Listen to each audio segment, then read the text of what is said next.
جعفر مساعد ثاني، عمار ابراهيم حكما رابعا، الطاقم لكن عندنا كرة أمامية. الزعيم يتقدم إلى الأمام الآن، مرور من جانب الزوري، يمر عبد الله، يمرر عند ادواردو، انطلاقه من جانب عبد الله الزوري، ينطلق ويمرر كرة بعيدة وطويلة وتغطية حاضرة. عبد العزيز على جهة اليسرى، كريري أو زوري عرضية وخطيرة، وحكم ادواردو يتحصل عليها، يمرر عند دوسري، تمريرة للزوري، يتقدم، فرصة عبد العزيز الدوسري، يمرر زوري على اليسار، التغطية موجودة عليه لكن ذلك وسجل عليه انتصار في ملعبه لم يلعب اللاعبين الدوليين مع الهلال. كواك بالراس وفرصة الزوري امام المرمى، ارضية الملعب، يشجعون يؤازرون لا يصمتون لانهم يثقون بالهلال، يثقون بالزعيم. نعم، اخر ثم ينقل الكرة للشروق، تمريرة على الطرف عند البريك، عرضية وخطيرة، فرصة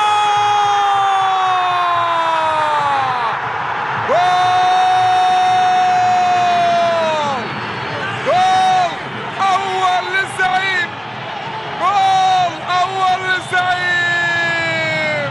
تمام يا عبد الله، تمام التمام. الزوري حطها في المرمى لأن يتعادل الهلال، لأن يتعادل. أنا قايل لكم الهدف جاي الهدف لا محالة. الزوري يسجل ويعدل النتيجة. جميلة الكرة، وتمام التمام راحت للمرمى، وتعادل الزعيم. تعادل الزعيم في شوط المباراة الثاني. الآن 1-1، وأكيد سيبحث عن الثاني. لن يرضى بالتعادل، لن يرضى في ملعبه. سريعة هلالية وعزيز يمرر، الزوري عرضية وخطيئة، الله!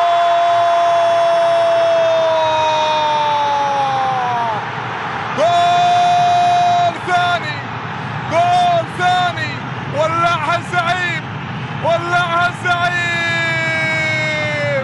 ولعها الزوري. الله عليك يا عبد الله، ضيع كرة وجاب اثنين، ضيع واحدة وجاب اثنين. جول ثاني، جميلة جدا الكرة من الطرف، عرضية رائعة. لاحظ انطلاقات الزوري، الله عليك يا عبد الله، عرضية ممتازة، والأوزبكي سجلها في مرماه. عدنان المونتينيغري المحترف، عدنان أورباتش يتكفل في تسجيل هدف هلالي ثاني في مرمى بختكور. الهلال في شوط المباراة الثاني ينتفض ويعود ويتعادل، ثم يلعب الكرة أمامية على الجهة اليمنى، انطلاقة من جانب سوخيبوف لكن التغطية موجودة عليه. رمية جانبية عند عبد الله الزوري من الطرف الأيسر،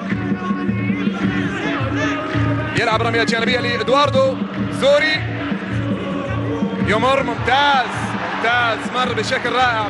إدواردو ينقل كرة لإلتون، تمريرة الرد حاضرة، إدواردو للزوري، إدواردو تصل لمصلحة كعبي، يمرر كعبي للزوري، ممتاز، مر على اليمين كريموف، وهذا البديل ماشريبوف، قطعت الكرة من أمامه، وصل الإيجابية للهلال أمام بختكور وأمام الفرق الأوزبكية.